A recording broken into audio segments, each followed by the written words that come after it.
என்னோட ஜாப்ல ப்ரொமோஷன் கிடைக்குமான்னு எதிர்பார்க்குறேன். எனக்கு லவ் மேரேஜ் நடக்குமா இல்லை அரேஞ்ச் மேரேஜ் நடக்குமா? இன்ஸ்டாகிராம்ல இருந்து கேட்டிருக்காங்க. சிம்ம ராசியா? அதிக செலவு செய்யும் ராசிகள் யார்? முதல்ல இந்த வருஷத்துல யாருக்கெல்லாம் ஜாப்ல ஒரு இம்ப்ரூவ்மெண்ட் வரும்? பசங்க வந்துட்டு முரட்டு சிங்கிளாவே போகிற மாதிரி இருக்கு இந்த 2026ல. ஒன்றும் பண்ண முடியாது. கண்டிப்பாக எல்லா சிம்ம ராசிக்காரங்களும் பொருத்தம் பார்த்து தான். நல்லா செலவு செய்கிறவன் நல்லா சம்பாதிக்கிறவனா தான் இருப்பான். வெளிநாட்டு வேலை வாய்ப்புகள், கடல் கடந்து செல்லக்கூடியது, ப்ரொமோஷன் கிடைக்க வாய்ப்புகள் ஜூன் வரைக்கும் அமோகமாக இந்த ராசிக்கு இருக்கு. என்ன ஆகுனா கல்யாணமானாலும் கூடவே சங்கடமும் சேர்ந்தே வருதுன்னு அர்த்தம். 10 பொருத்தம் நமக்கு இருக்குது அப்படிங்கிறத விட நல்ல பொருத்தங்கள் 12 வலுத்திருந்தால் அவனுடைய ராஜயோகங்கள் நல்லா இருக்கும். இந்த ராசிக்கு ஜூனுக்கு மேல தொட்டதெல்லாம் தொடங்கும். நீங்க திருவண்ணாமலையார 2026ல ரொம்ப கெட்டியா பிடிச்சுக்கோங்க. 12ஆம் இடம் முக்கியம். யாருக்கெல்லாம் 12ஆம் இடம் வலுத்திருக்கிறதோ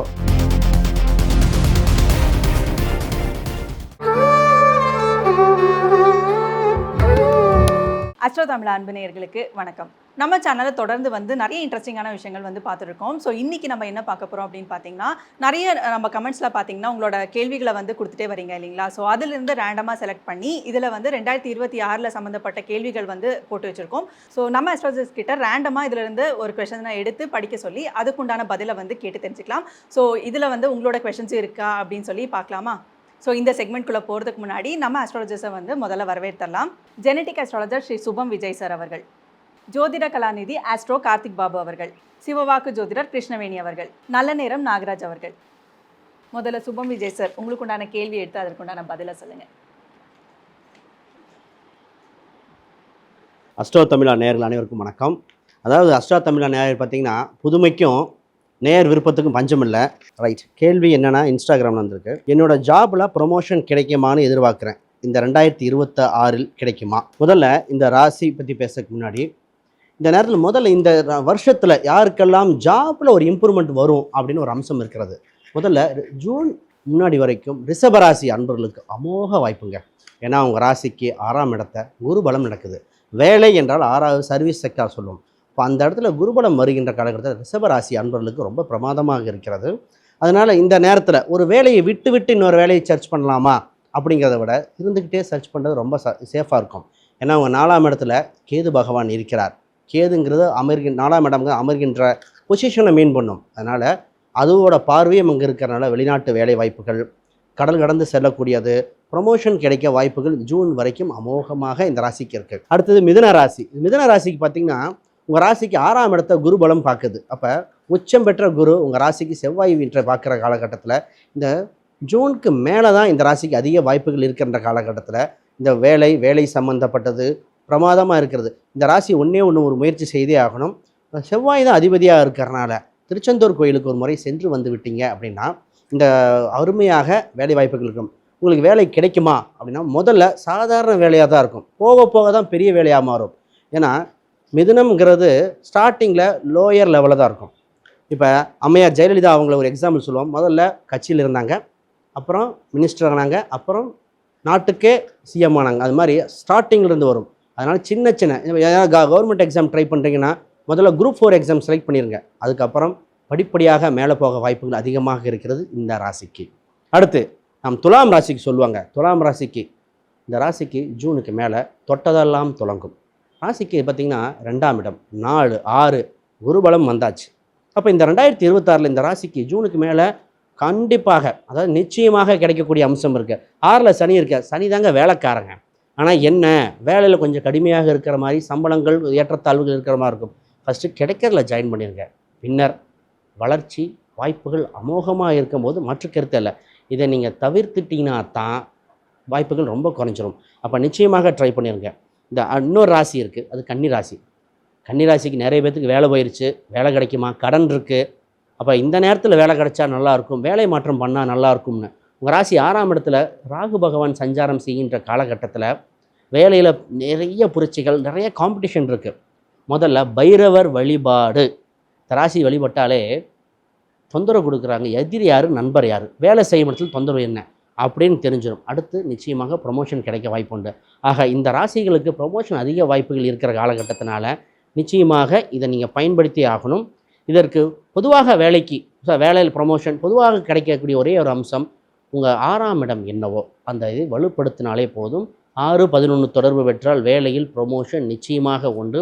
ஆக பெருமாள் வழிபாடு நிச்சயமாக பொது பரிகாரமாக பண்ணிக்கங்க.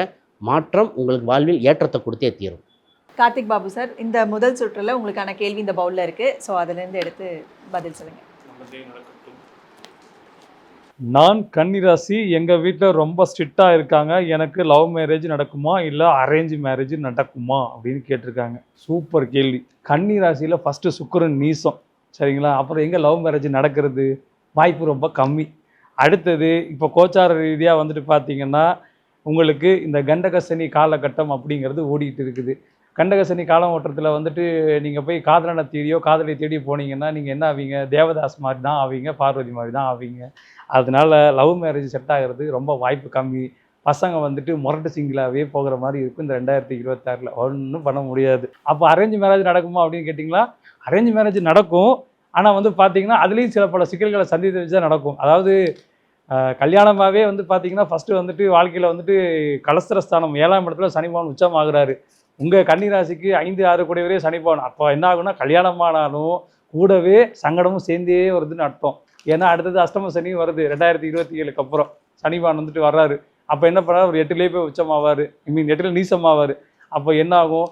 லவ் மேரேஜுக்கும் கஷ்டம், அரேஞ்ச் மேரேஜுக்கும் கஷ்டம். அப்போ இதுக்கு என்ன சார் பண்ணுறது? ஏதாவது ஒரு வழி இருக்கா அப்படின்னு கேட்டிங்கன்னா பொறுமை, நிதானம், அப்படியே உங்கள் லவ் அப்படியே மெயின்டைன் பண்ணி போங்க. வீட்டிலலாம் சொல்லிடாதீங்க.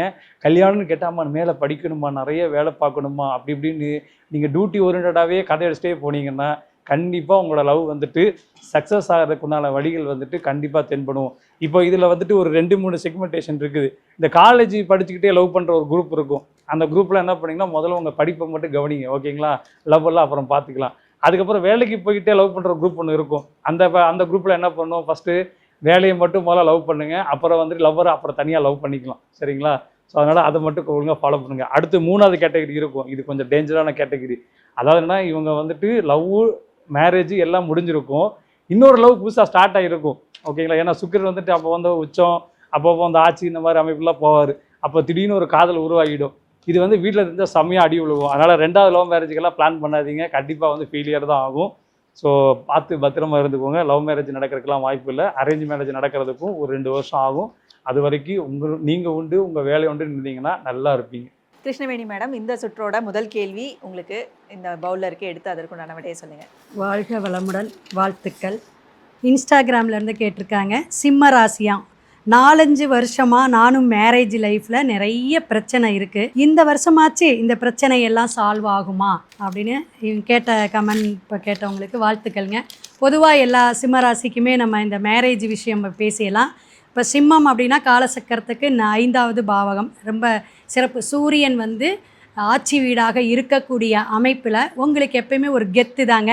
ஆனாலும் சனி பகவானுடைய இதில் பிடியில் மாட்டியிருக்கீங்க. அதை கொஞ்சம் தொழில் பணம் விஷயமாக தான் முடக்கமோ அல்லது நிறைய வீண் அலைச்சல், கெட்ட பேர், அவதூறு வரும்.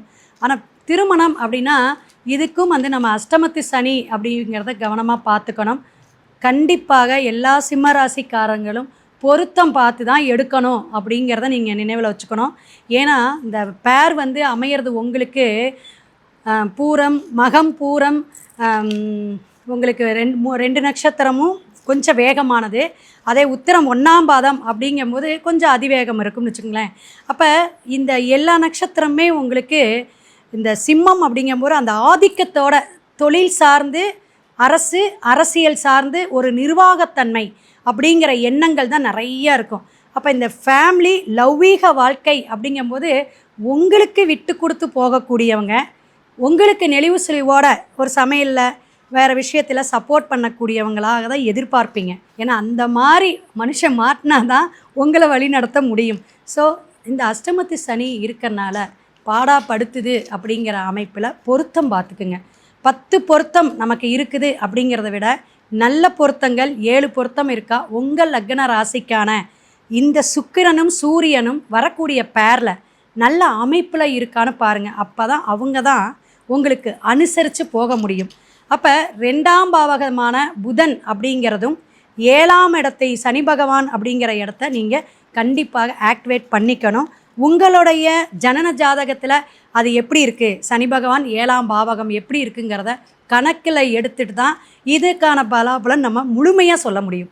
ஸோ மேரேஜ் அப்படிங்கும்போது நிறைய வழிபாடு எடுக்கணும், நல்ல பொருத்தங்கள் பார்க்கணும்.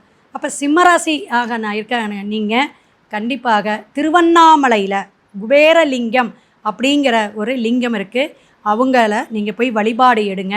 சர்க்கரை பொங்கல் நெய்வேத்தியம் பண்ணுறது, அதே போல் சிவனுக்கு அங்கே அண்ணாமலையாருக்கு தீபம் ஏற்றணும். நீங்கள் எவ்வளோ 1/2 லிட்ரு 1 லிட்ரு எப்படி வேணாலும் நல்ல பசும் நெய் வாங்கி கொடுங்க. ஏன்னா நெருப்பு தத்துவமாக இருக்கிற உங்களுக்கு அந்த சாந்த சொரூபத்தையும் நல்ல ஒரு மன அமைதியையும், நிறைய டிப்ரெஷன் இருக்கும். ஏன்னா இந்த உழைக்கக்கூடியதே சிம்ம லக்ன சிம்மராசியை தான் சொல்லுவோம். உழைப்புங்கிற எண்ணங்கள் நிறையா இருக்கும் அவங்களுக்கு. எதுலையாவது ஒரு ஆதிக்கம் நடத்தணும், குடும்பத்துலேயும் அதே தாங்க. அப்போ நம்ம போகிற இடத்துல நம்ம தான் ராஜாவாக இருக்கணும், அந்த எண்ணம் இருக்கும். அதை தான் சொன்னல, தலைமைத்துவம் அப்படின்னா நீங்கள் தான். ஸோ நீங்கள் வந்து திருவண்ணாமலையாரை 2026 ரொம்ப கெட்டியாக பிடிச்சிக்கோங்க. அவர்களுக்கு நீங்கள் தீபமுக்கு நீங்கள் 1/2 லிட்ரு ஒரு கேனை வாங்கி கொடுத்தாலும் சரிங்க, நீங்கள் டின்னு வாங்கி கொடுத்தாலும் சரி, பசு நெய்யாக இருக்கணும்.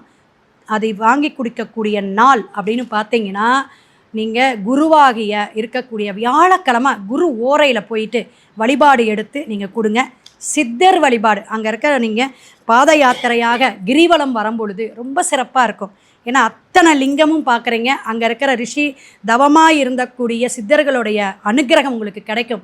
கேது பகவான் உட்கார்ந்துருக்கறனால சிரமம் பாராமல் நீங்கள் செய்யக்கூடிய இந்த பரிகாரம் கிரிவலம் 3 மாதத்துக்கு ஒரு கூட நீங்கள் போயிட்டு வரலாம். அது போகக்கூடிய நாள் ஞாயிற்றுக்கிழமை. இதை நீங்கள் நனவில் வச்சுக்கோங்க. நல்ல வரன் அமையும். திருமண பொருத்தம் கவனமாக பார்க்கணும். வாழ்த்துக்கள்மா. நல்ல நேரம் நாகராஜ் சார். உங்களுக்கு உண்டான ஃபர்ஸ்ட் கேள்வி இந்த பவுலில் இருக்குது. ஸோ இதிலேருந்து எடுத்து அதற்குண்டான விடையை சொல்லுங்கள். இந்த 2026 அதிக செலவு செய்யும் ராசிகள் யார்? செலவு செய்கிறது எல்லாருமே செய்வாங்க, அதிக செலவு செய்கிறது யார்? இது ஒரு நல்ல கேள்வி தான். ஏன்னா இதை தெரிஞ்சுக்கிட்டா எங்கே சிக்க போகிறான்னு தெரிஞ்சு போயிடும். அது வந்து ரொம்ப ரொம்ப முக்கியம். எப்பயுமே நம்மளுடைய செலவுகள் அப்படிங்கிற விஷயத்தில் நம்ம எப்போ பட்ஜெட் போடுறோமோ அப்பயே நம்ம புத்திசாலி ஆயிடுறோம். இந்த செலவு அப்படிங்கிற விஷயத்துக்கு யார் காரணம் அப்படின்னு கேட்டால், உங்கள் லக்னத்துக்கு 12ஆம் அதிபதி. நீங்கள் எந்த ராசி வேணாலும் வச்சுக்கோங்க. இந்த 12 ராசியில் 12 லக்னத்தில் 12ஆம் அதிபதியினுடைய சுபத்துவமோ இல்லாத பட்சத்தில் உங்களுக்கு செலவு கம்மியாக தான் இருக்கும். இதே நேரத்தில் அந்த 12ஆம் அதிபதி போய் கேந்திர திரிகோணங்களில் நின்று அவர் ரொம்ப வலுப்பெற்றுட்டாருன்னு வைங்க, செலவுகள் அப்படிங்கிறது வந்து ஜாஸ்தி ஆயிடும். இந்த 12ஆம் அதிபதி யாருங்க அப்படின்னு பார்க்கும்போது, இவங்க கேட்டிருக்கிற கேள்வியை நல்லா கவனிங்க. எந்த ராசிகள் அதிகப்படியான செலவு செய்யுன்னு கேட்டிருக்காங்க. நம்ம சொல்கிறது லக்னம். எந்த ராசிக்கும் ஒரு லக்னம் இருக்குமா இல்லையா? எந்த ராசியாக வேணாலும் இருக்கட்டும், அவங்களுக்கு ஒரு லக்னம் இருக்கும் இல்லையா? அந்த 12ஆம் அதிபதி திசை நடத்தும்போது கண்டிப்பாக செலவுகள் அதிகமாகும். இன்னொரு கேள்வி கேட்குறேன், யார் அதிகமாக செலவு செய்வாங்க? யார் அதிகமாக சம்பாதிக்கிறாங்களோ அவங்க தான் அதிகமாக செலவு செய்வாங்க. நீங்கள் 12 வலுத்திருந்தால் கண்டிப்பாக 11ம் வலுத்திருக்கும். 11 நல்லா இல்லாமல் உங்களால் 12 செலவே செய்ய முடியாது. சார் நான் ஒரு 1.5 கோடியில் ஒரு வீடு கட்டியிருக்கேன் சார். திருடியாக கட்ட முடியும்? மாமனாட்டை வாங்கியா கட்ட முடியும்? நல்லா செலவு செய்கிறவன் நல்லா சம்பாதிக்கிறவனாக தான் இருப்பான். என்னோடய குருநாதர் என்ன தெரியுமா சொல்லுவார், 12ஆம் கட்டம் நல்லா இருந்துச்சுன்னா அவன் ஜாதகத்தை மூடி கையில் கொடுத்துருப்பான். ஏன் சார் இப்படி சொல்கிறீங்க? 12ன்னா கெட்ட பேர் இல்லையா? 12 வலுத்திருந்தால் அவனுடைய ராஜயோகங்கள் நல்லாயிருக்கும். 12ஆம் இடத்தை பொறுத்து தான் எல்லாமே, அயன சயன போகம் செலவு எல்லாம் 12. 12ஆம் இடம் ஒரு ஜாதகத்தில் நல்லா இருக்கணும். 12 பார்த்து பலன் சொல்லுங்கிறான். 12ஆம் இடம் அவ்வளவு சரி. 12 செலவு மட்டுமா? மோட்சம். யார் நல்லா செலவு பண்ணுறானோ அவனுக்கு தான் மோட்சம். என்ன செலவு? ஏப்பா கோயிலில் ஒரு 2 அரிசி மூட்டை கேட்குறாங்க, எடுத்துகிட்டு போப்பா அப்படின்னா மேனேஜரை கூப்பிட்டு கேட்பான், சார் அந்த கோயிலில் உங்களுக்கு இது கேட்குறாங்க, சரி ரைட், கொழுந்தியாவுக்கு கல்யாணம் செய்யப்பா. அடுத்தது யாராக இருந்தாலும் தன்னுடைய பணத்தை செலவு செய்கிறவனுக்குத்தான் மோட்சம் கிடைக்கும். பாருங்கள், இந்த கேள்வி எவ்வளோ ஒரு முக்கியமான கேள்வி பாருங்கள். மோட்சம் கிடைக்குமா? செலவு கிடைக்குமா? வருமானம் வருமா? சரி, செலவில் கடன் லிஸ்ட்டும் வருமா இல்லையா? செலவு வந்துருச்சு, கடனை கட்டுறதும் செலவு தாங்க. எல்லா செலவும் கடன் தான். ஆனால் ஒரு பயப்படுற விஷயம் என்ன தெரியுமா? 12ன்னா ஆஸ்பத்திரியும் சொல்லியிருக்கான். ஆஸ்பத்திரிங்கிறது ஒரு முக்கியமான விஷயம். ஆஸ்பத்திரி செலவு வரக்கூடாது. நோயற்ற வாழ்வு குறைவற்ற செல்வம்னா, என்கிட்ட 1.5 கோடி இருக்குது சார், டெய்லி 5000 ரூபா மருத்துவருக்கு கொடுக்குறேன்னா அந்த ஜாதகம் சிறப்பில்லை. இந்த மாதிரி செலவுகள் அதிகமாவதற்கு 12ஆம் இடம் முக்கியம். யாருக்கெல்லாம் 12ஆம் இடம் வலுத்திருக்கிறதோ நீங்கள் யோகசாலின்னு வச்சுக்கோங்க, அதிர்ஷ்டசாலின்னு வச்சுக்கோங்க. வாழ்த்துக்கள். ரொம்பவே சிறப்பாக நம்ம நேர்கள் கேட்ட கேள்விகளுக்கு அற்புதமாக பதில் சொல்லியிருக்கீங்க. ஸோ தொடர்ந்து நம்ம சேனலில் வந்து வீடியோஸ் பாருங்கள். கீழே கமெண்ட் பாக்ஸில் உங்களுக்கு உண்டான கேள்விகளை கேளுங்க. அடுத்தடுத்த செக்மெண்ட்டில் அந்த கேள்விக்கு உண்டான பதில்களை வந்து நம்ம அஸ்ட்ராலஜிஸ்ட் கிட்ட கேட்டு தெரிஞ்சுக்கலாம். ஸோ தொடர்ந்து நம்ம அஸ்ட்ரோ தமிழா சேனலில் இன்ட்ரெஸ்டிங்கான ஜோதிடம் மற்றும் ஆன்மீக ரீதியான விஷயங்களை பார்க்க நம்ம அஸ்ட்ரோ தமிழா சேனலை ஃபாலோ பண்ணிக்கோங்க.